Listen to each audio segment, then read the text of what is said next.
أعوذ بالله من الشيطان الرجيم. بسم الله الرحمن الرحيم. In the name of God, the most gracious, the most merciful. Welcome. Today, I'd like for us to explore two really profound verses from the Qur'an. They speak directly to one of the most explosive human emotions we can feel, that overwhelming demand for justice when a life has been taken. We're going to look at how divine wisdom steps in, not to fuel our vengeance, but to actually structure it, and in doing so to preserve life itself. And this quote really gets to the heart of the problem, doesn't it?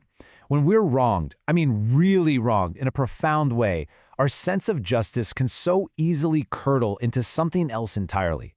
It becomes this raw, destructive fury that just borrows the language of morality to make itself sound righteous. And it's right into this dangerous human space that the Qur'an steps in, offering a divine structure. You see, the taking of a life, it's never just about individual grief, is it? It's something that can destabilize entire societies.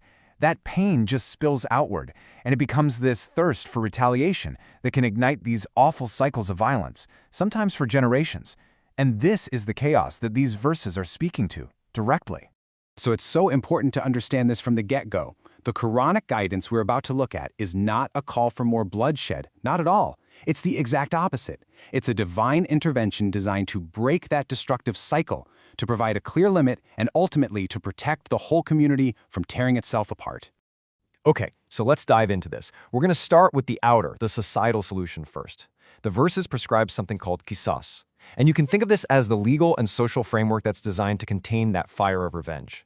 Now, the root of this word, Qiṣāṣ, is really interesting. It's all about tracing a track, about following something exactly. So what it means is equivalence, proportion. It's about establishing a firm, clear limit. The harm you inflict in return, well, it simply cannot exceed the harm you received. And you have to understand, this concept was absolutely revolutionary for justice. And I mean, you can just see the difference laid out so clearly here. On one side, you have unrestrained tribal revenge, which just leads to escalation, and these endless, tragic cycles of violence fueled by pure emotion. But Qiṣāṣ, it offers equivalence. It offers a definitive end to the violence. It replaces that emotional fury with a real moral architecture. It's a system that's designed not to destroy life, but to preserve it by containing our worst impulses. But here's the crucial point.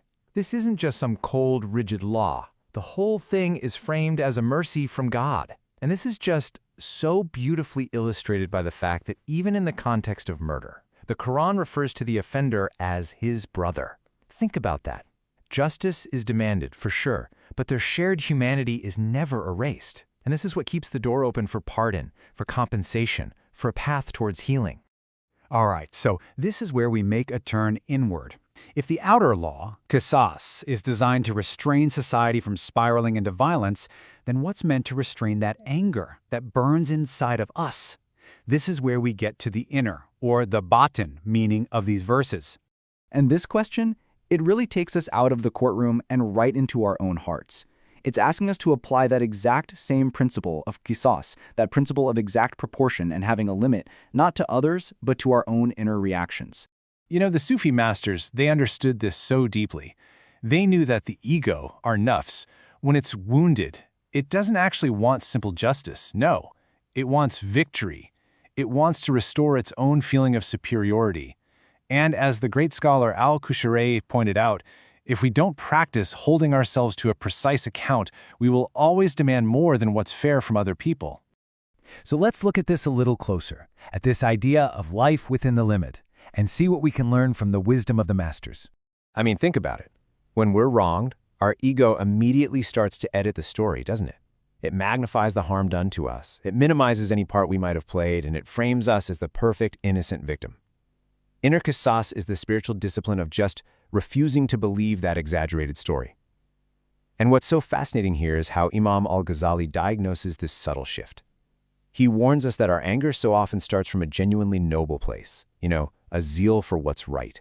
But if we're not vigilant, it so quickly becomes a zeal for oneself, a defense of our own ego. The Quran says equal, but our ego whispers, no, hurt them deeper.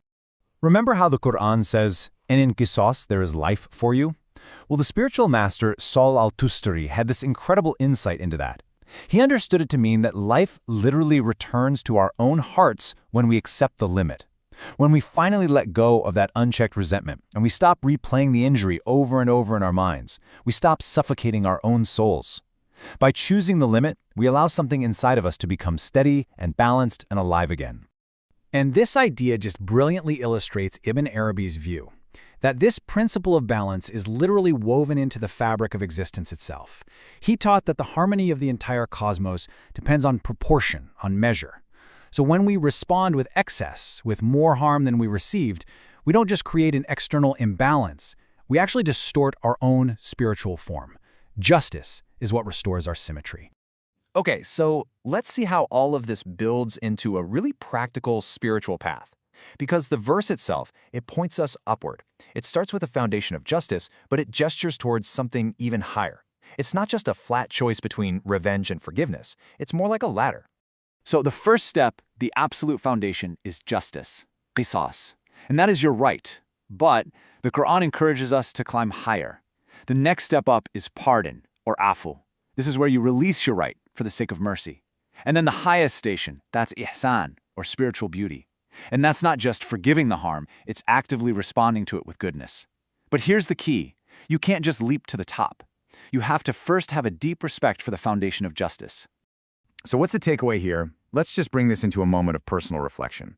Because this isn't about some high-level legal theory, right? It's about those everyday moments when you feel slighted or insulted or betrayed. In that moment, if we can be honest with ourselves, what are we really looking for? A fair resolution, or are we looking to win? And when you feel that heat of anger rising in your chest, what's the secret desire of your heart?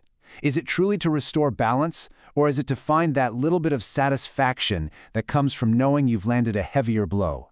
You see, the path of inner Qiṣāṣ is that constant, moment-by-moment choice for proportion over satisfaction. Let's end with this prayer. O Lord of justice and mercy, please protect us from excess when we are wounded, teach us the balance that preserves life, and the mercy that heals it. Amen. In this is life. There truly is life in this restraint, and may we all find the strength to choose that limit, and in doing so find the true life that the Quran promises us. This explainer was compiled with gratitude by me, Mir Ali Shah, just a fellow seeker sharing through the Living the Wisdom of the Qur'an podcast, and we ask God for His acceptance and for His forgiveness for any errors at all, especially for any mispronunciations that might happen because of the AI narration. Thank you so much for listening.